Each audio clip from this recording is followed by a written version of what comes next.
এটা ছিল সেদিনের ব্লগ, যেদিন আমরা গেছিলাম আমার শ্বশুরের বাড়িতে খড়গপুরে।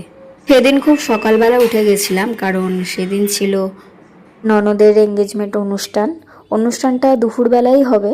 তো যেদিন আমার খুব রিচ খাওয়া দাওয়া হবে সেদিন আমি ব্রেকফাস্টে জলমুড়ি খাই, যাতে রিচ খাবার খেয়ে কোনো প্রবলেম না হয়। তো সেই কারণে ফার্স্টেই ওকে আমি নিজে খেয়ে ওকে খাইয়ে দিয়ে স্নান করিয়ে রেডি করিয়ে দিয়েছি, যাতে আমার রেডি হবার সময় যাতে কোনো ঝামেলা না করে।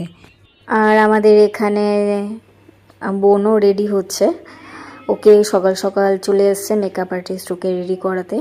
রেডি ফেডি হয়ে এই লুক ক্রিয়েট হয়েছে, তোমরা দেখো কি মিষ্টি লাগছে। যাই হোক, কারোর যেন নজর না লাগে। দেন আমিও স্নান ফান করে এখন বসে গেছি আটা ময়দা মাখতে। বেশি আটা ময়দা মাখবো না, কারণ প্রচণ্ড গরম, দিনের বেলা প্রোগ্রাম, তো জাস্ট কিছু না মাখলেই না। তো আমি একটুখানি স্কিন কেয়ার টাইপের জিনিসই বেশি ব্যবহার করি। অত মেকআপ ফাউন্ডেশন অত সেরকম ব্যবহার করি না, কারণ আমার প্রচণ্ড ঘাম হয়। তো ন্যাচারালি ঘাম হলে মেকআপ ঠিকঠাক সেট হয় না, তাই জন্য আমি খুব একটা মেকআপ দিইও না। হালকা জাস্ট একটু স্কিন কেয়ার করে, হালকা জাস্ট একটু বিবি ক্রিম মুখে লাগিয়ে, একটু জাস্ট অনুষ্ঠান বাড়িতে যেটুখানি না করলে না সেইটুখানি জাস্ট করেছি। এই যে আমার লুক, দেখো তোমরা জানিও কেমন লাগছে আমাকে। সিম্পলের মধ্যেই সেজেছি, খুব একটা যাতে একটু গর্জাস টাইপের লাগে। আমার অত ম্যাট ফিনিশ লুক পছন্দ হয় না, আমার একটুখানি গ্লসি টাইপের লুকই বেশি ভালো লাগে। তো সেরকমই করার চেষ্টা করি, যাতে একটুখানি চকমক চকমক করে আমাকে দেখতে। তাহলে সেটাও নিয়ে যেতে পারিস। দুটো ব্যাগে ভাগ করে নিতে গিয়ে আমি ওই উল্টোপাল্টা করে দিয়েছি। এই সময় আমার মামি শাশুড়ি এসে বলছে যে সঙ্গীত আমাকে একটু সাজিয়ে দিও। আমি বললাম আচ্ছা ঠিক আছে, তুমি আসো, কি সাজবে না সাজবে তোমার যদি কিছু যেগুলো তুমি ইউজ করো সেই জিনিসগুলো নিয়ে আসো, না থাকলে আমার কাছে তো রয়েছে, আমি তোমাকে রেডি করিয়ে দেবো। এই শাড়িটা আমি সেই কাশ্মীরে পরেছিলাম ফার্স্ট, আর আজকে পরলাম, কারণ আমি যে শাড়িটা আজকে দিনের জন্য কিনেছিলাম সেটা ব্লাউজ তো রেডি হয়নি, তাই আর পরা হলো না। তো এই শাড়িটা পরে আমাকে কেমন লাগছে অবশ্যই জানিও। নিজেকে আয়নার সামনে দেখতে দেখতে মামিও চলে এসছে, এবার রেডি করিয়ে নি। মামিকে রেডি করে এখন আমরা সবাই বেরাবো। তো এখানে আমি আরেকবার ফাইনাল দেখে নিচ্ছি নিজেকে কেমন লাগছে না লাগছে। আর এখানে আমার মামা শ্বশুর বলছে যে কি গো সঙ্গীতা, তোমার বর দেওর কখন আসবে? তো আমি বললাম যে ওরা হলো রাতের পার্টি, ওরা এত তাড়াতাড়ি আসে না। এটা যদি রাতের নেমন্তন্ন করতে তাহলে দেখতে তাড়াতাড়ি চলে আসতো। সকালে ওরা ঘুমিয়ে কুল করতে পারে না, ওরা নাকি এত দূর থেকে এত তাড়াতাড়ি আবার আসবে সকাল সকাল। যাই হোক, নটোর ভরসায় আছে মা বলে কি এখন এসে পৌঁছালো না। আমি ওরা হলো রাতের পার্টি, দিনের পার্টি ওরা না। রাতে প্রোগ্রাম করতে আমি যখন তোমাদের বাড়ি থেকে আসলাম তখন বলি ওদের নাম নিতে নিতেই ওরা উপস্থিত। ওই যে সামনের গাড়িটাতেই ওরা চলে এসছে, শুভ আর নটো। বাইরে যে কি পরিমাণ গরম আর রোদ ছিল, উফ বাবারে বাবা। তো যথারীতি আমরা রিসর্টে চলে এসেছি। রিসর্টটা খুব সুন্দর, চতুর্দিকে গাছ গাছ, ফুলের বাগান, সামনে একটা ঝর্ণাও দেখতে পাচ্ছি। পুরো রিসর্টটাই পুরো গাছ দিয়ে পুরো গাছড়ায় ভর্তি।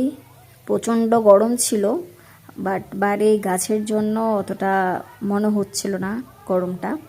কিন্তু যেখানে গ্যাদারিংটা হয়েছিল, যেখানে লোকের সমাবেশ, সেখানটা প্রচণ্ড গরম লাগছিল। মানে পা দিতে না দিতেই ব্যাস চতুর্দিকে, এখানটা যেহেতু বাইরে আর কি পার্টিটা হচ্ছে, তো সেই কারণে চতুর্দিকে কুলার দিয়ে রেখেছে, বাট তবুও গরমকালে তো গরম লাগবেই।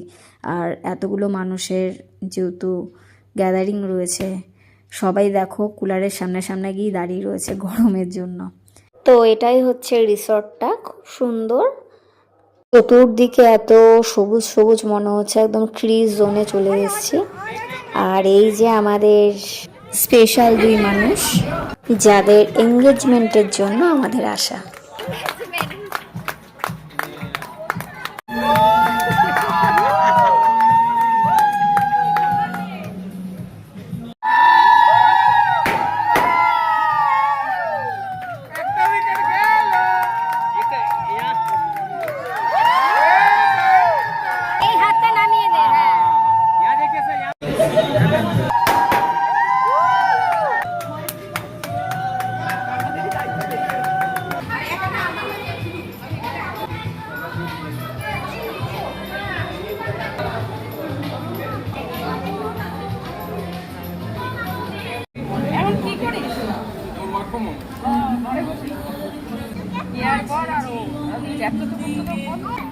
আর আমাদের বাড়িতে এসে দুজনে মিলে আঁকার স্কুল যে হয়ে যেত, তারপরেই ঝগড়া।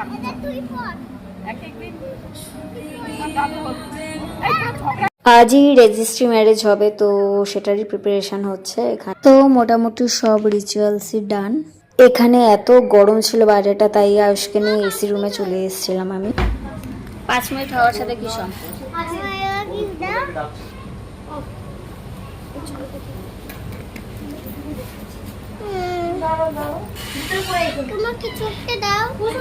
কি দেবো?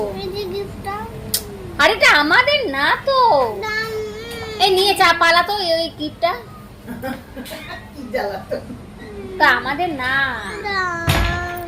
আরে ওইটা হচ্ছে ওই পিপিটার বিয়ে হচ্ছে। এই রুমটাতে ওরা যে গিফটগুলো পাচ্ছিল সেগুলো সব এই রুমে আরেকটা রুম ছিল, সেখানে সব রাখছিল। আর আয়ুষের চোখে এই গিফটগুলো চোখে পড়েছে। আয়ুষের দাবি হচ্ছে এগুলোকে ও আনপ্যাক করবে, তো এর জন্য বায়না শুরু করেছিল।